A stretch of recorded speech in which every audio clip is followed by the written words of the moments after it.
I apologize, the last video kind of cut out on me. So I'm doing a composition of functions. So I'm taking the outside function and I'm plugging the inside function into it. So here I have an example. So let's say my f of x is x squared minus 1 and my g of x is 3x plus 5. I want the composition f of g of x. So I first need to identify my inside function, which is g. G then is getting plugged into f, wherever there's a variable present. So this would be my x here being replaced with 3x plus 5.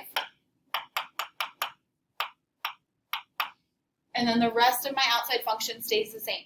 So I just replaced each of my variables with my inside function 3x plus 5. From here, of course, I would just go ahead and simplify it out. So I'd FOIL out 3x plus 5. I get 9x squared plus 30x plus 25 minus 1 becomes a plus 24. I cannot simplify this any farther, which means now I just need to figure out my domain. So again, when we think about domain, sometimes it's easier to think about the numbers that will not work or numbers that I cannot possibly plug in.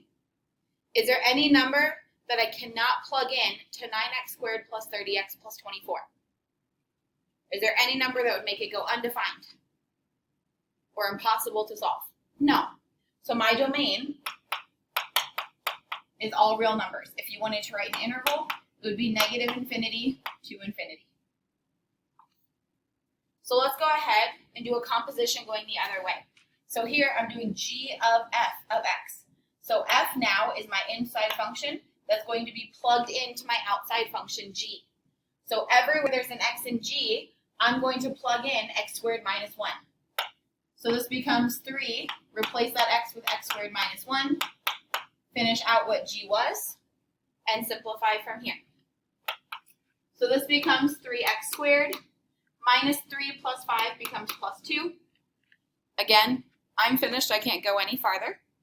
So all that's left to do now is to identify my domain.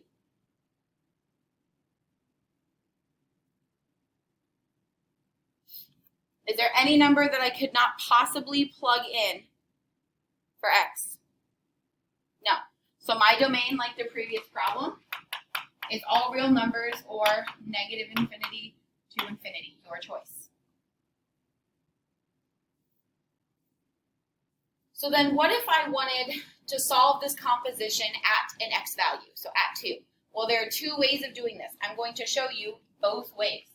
So just as a refresher, my f of x is equal to x squared minus 1, and my g of x is equal to 3x plus 5. So the composition I would like to do is f of g. So g is my inside function being plugged into my outside function. So I'm going to have 3x plus 5 squared minus 1. This is the first way of doing it, where I keep the x's, simplify it out, and then plug 2 into it. So that's what we're going to do. We get 9x squared plus 30x. 5 squared is 25, minus 1 is 24. And now I would go ahead and plug in 2 for x and solve it out. 2 squared is 4 times 9 is 36. 30 times 2 is 60 plus 24. I go ahead and I put it all together. 36 and 60 is 96 plus 24 is 120. So f of g solved at 2 is equal to 120. Let's go ahead and do it the other way and see if it comes out to be the same answer. So this other way is a little bit different. Okay? Since I'm doing the composition f of g of 2, which is the same as fog right there, I could go ahead and solve this g of 2 first, and then plug that answer into my outside function. So that's what we're going to do. I'm going to solve g of 2, which means I'm going to plug 2 in for the x in my g function. 3 times 2 is 6, plus 5 is 11. Now I'm going to take this 11 and plug it in for the x in my outside function f. So then f of 11 becomes 11 squared minus 1. 11 squared is 121. Minus 1 is 120. Look at that. They both came out to be exactly the same. It is your choice which one of those you would like to use. It is important to note, though, that composition of functions does not go both ways. So f of g of x is not equal to g of f of x. Order does matter, and you need to be sure that you're going left to right. So the leftmost function is always your outside function. The rightmost function is always your inside function. We're going to go ahead and do another example. Just like before, I would like to find these compositions and identify their domains. So my new f is x squared minus 16. My new g is the square root of x. I'm going to do f of g, which means I'm taking g and plugging it in for f. So anywhere I have an x, I'm going to replace it with square root of x. I simplify it out. The cool thing is here, the square root and the square are going to cancel each other out.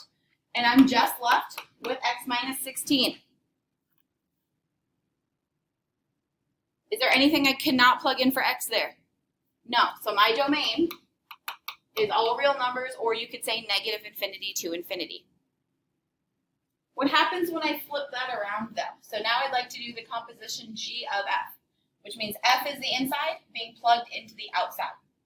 So I'm going to take this x squared minus 16, and I'm going to plug it in for the x and g, which makes it the square root of x squared minus 16. I can't simplify it, which means now I'm to the point where I have to identify the domain. Is there anything I cannot plug in for x here? Or is there anything that my x squared minus 16 cannot equal? Yeah, it can't equal a negative number. So I need to take that x squared minus 16 and set it so it's greater than or equal to 0, because I know I can never get a negative number under a radical and have it have a real answer. So from here, I add the 16 across. I square root it.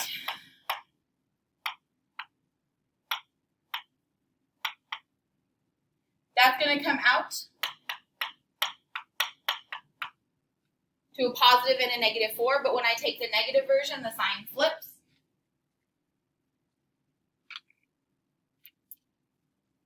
So I have x less than or equal to the negative 4, x greater than or equal to 4, which means I'm going from negative 4 and smaller for this part of the domain, and I'm going from 4 and larger for this part of the domain. So my overall domain for this one is these two intervals put together.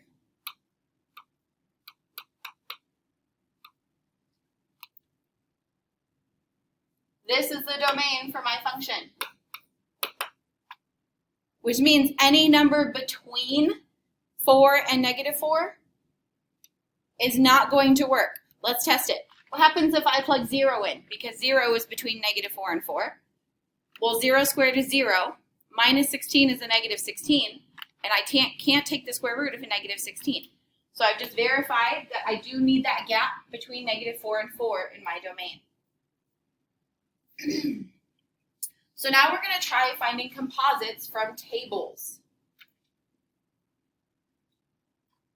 So let's say I have this table, x and f of x. And I've got x values 1, 2, 3, and 4. And they have corresponding y values of 3, 4, 2, and 1. Then I also have a table for my second function, which is g of x. My x values again are 1, 2, 3, and 4. Their corresponding y values are 4, 1, 3, and 2. So I would like to do a couple compositions, and I'll be pulling my answers from these tables. So the first one is, I want f of g of 2. This, remember, is the same as my outside function, parentheses, my inside function, solved at whatever number or variable we're talking about. Which means I'm able to solve this g of 2 first. How do I solve g of 2? Well, I go to my g table, I go to x equals 2, and I find what its y was, and it was 1. So now this is the same of f of 1 because g of 2 equaled 1.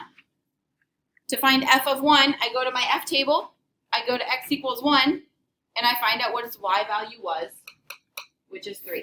Which means my overall composition, f of g of 2, was equal to 3. Let's do another one. Let's say this time I wanted to do g of f of, looks like we're sticking with 2. This is the same, remember, as my outside function g times the inside function solved at that value, which means I do the inside first. I need to solve my function f at 2.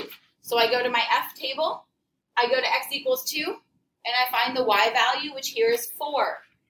So since f of 2 equaled 4, I'm now going to find g of 4. So I just replace that f of 2 with what it was equal to. Then to solve g of 4, I go to my g table, I go to x equals 4, and I find its y value, which was 2. So my overall composition, g of f of 2, is equal to 2. Let's go ahead and try a couple more, just as practice, because I know this is on your homework. So the next one I'd like to do is f of f, solved at 2.